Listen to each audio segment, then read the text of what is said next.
It's recap time. Welcome to the Rush Recap. Today I'll be explaining an action crime thriller movie called Ninja Assassin, released in 2009.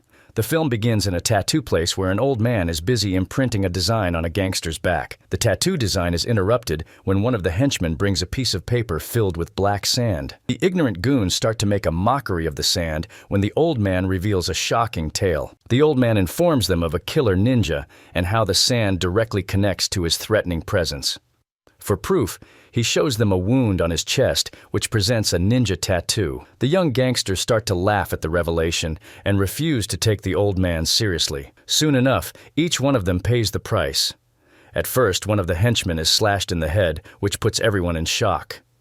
Secondly, the ninja lifts one of the goons using a metal chain and drops him down in bits and pieces. The gangsters start to fire up their weapons in an attempt to neutralize the ninja. The ninja then slashes each and every member of the gang. The entire scene is soaked in blood, and the ninja makes his first appearance. The scene shifts to the past and introduces a place called the Ozunu clan. The clan trains children in deadly assassin techniques and is located in a secret place. The leader of the clan, Lord Ozunu, uses brutal methods to transform the kids into professional ninjas. The trained assassins from the clan are notorious for some high-profile killings, including several world leaders. The clan demands 100 pounds of gold to complete their targeted assassinations.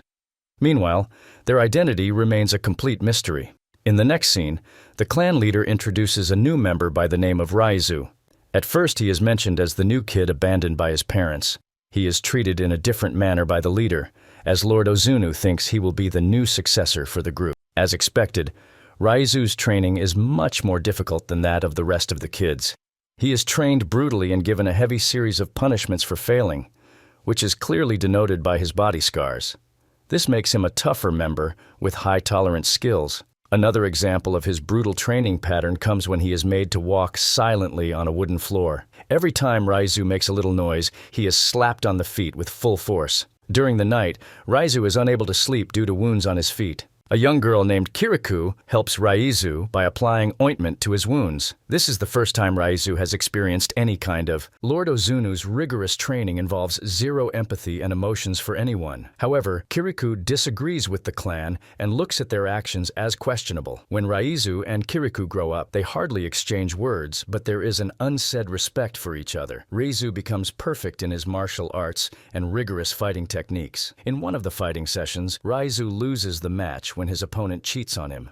Even though the ninja was at a disadvantage, Lord Ozunu blames him for the defeat. He even goes to the extent of hitting him with a deep finger move, thereby resulting in a harsh injury. The leader leaves him inside the room to recover without any assistance. A strong Raizu emerges fit and fine in the morning and becomes one of the deadliest ninjas in the group, to the point that he beats his opponent using a blindfold. Meanwhile, Kirikou develops a foul reputation with the master. She begins to question Lord Ozunu's authority and refuses to give in to his harsh training techniques. Raizu tries to warn Kirikou that this will not sit well with the master and might result in harsher punishment. Kirikou assures Raizu that all she cares about is him and nobody else.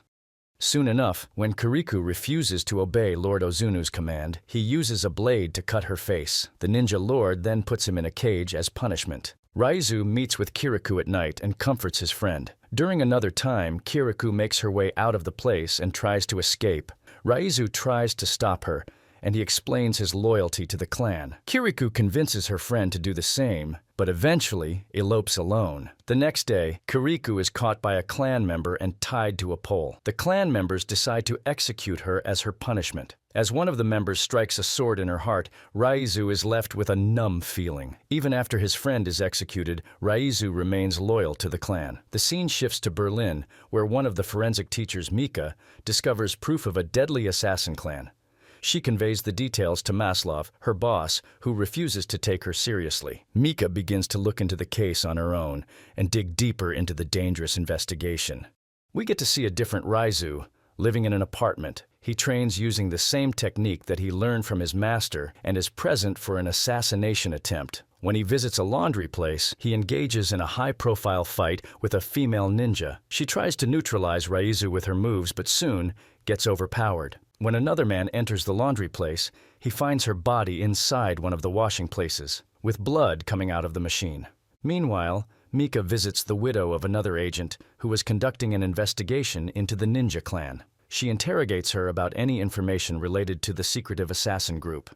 The widow explains that even though the agent took care of the shadows, he was eventually assassinated by one of the ninjas. When Mika returns to her apartment, she finds out that there has been a power outage.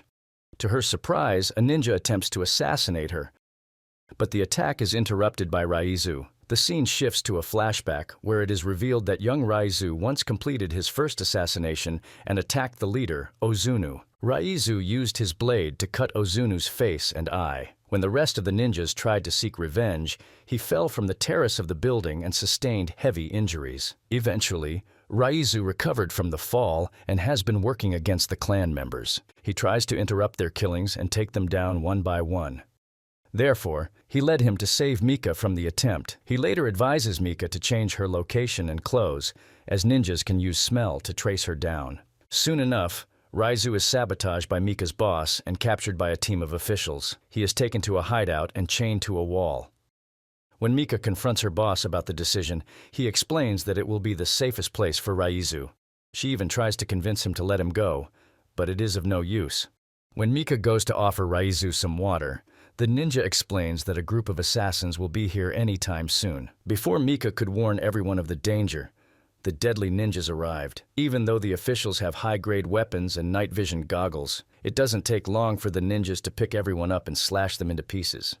Mika tries to untie Raizu before the ninjas come after him. She is able to remove the chains, but not long before a ninja arrives. Raizu kills the assassin and asks Mika to run away from the place. In a showdown of action, Raizu takes each of the members down and neutralizes them. When the ninja learns that he cannot fight everyone from the clan, he makes a run for it.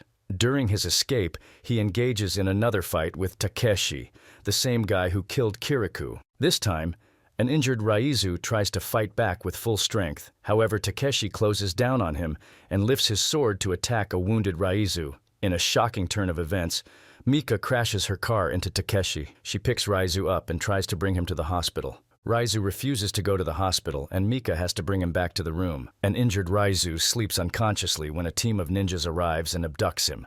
When the officials arrive, Mika informs them that the assassin took Raizu away from them. Raizu is presented before Lord Ozunu. At first, Ozunu asks him to apologize. When Raizu refuses to apologize, Ozunu informs him that he once believed that he would succeed him in leading the clan after him.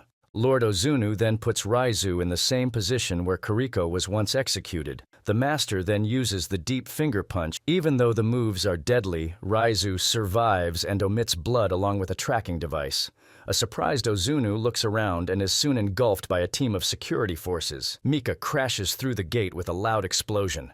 The ninjas engage in a deadly fight with the group and face tremendous casualties. The helicopters provide light from above and leave no place for them to hide. Raizu is confronted by Takeshi and his ninjas, who try to kill him at all costs. An injured Raizu uses his fighting skills to take down the three ninjas one by one. He makes use of every means possible to eliminate the trio and emerges successful. Raizu is only left to fight with Takeshi and take his personal revenge. While Raizu uses chains to fight Takeshi, the latter implements blades and swords. He tries to give Raizu tough competition, but eventually falls short of his skills. Raizu uses his blade to slash his limbs and splatter blood everywhere. Raizu then makes his way towards Ozunu, who plainly hides inside a dark room. When the master disappears out of Raizu's sight, he uses a hard move and throws him out of the room.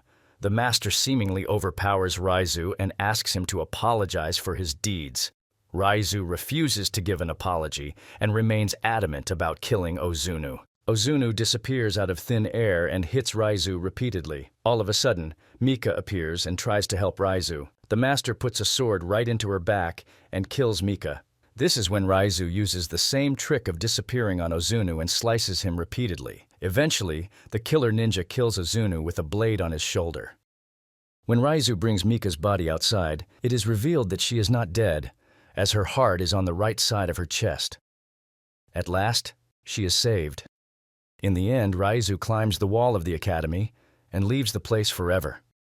The movie ends here. I hope you liked this movie recap. Please comment down on what you liked about this movie and what scene you liked, and don't forget to subscribe. See you in the next video.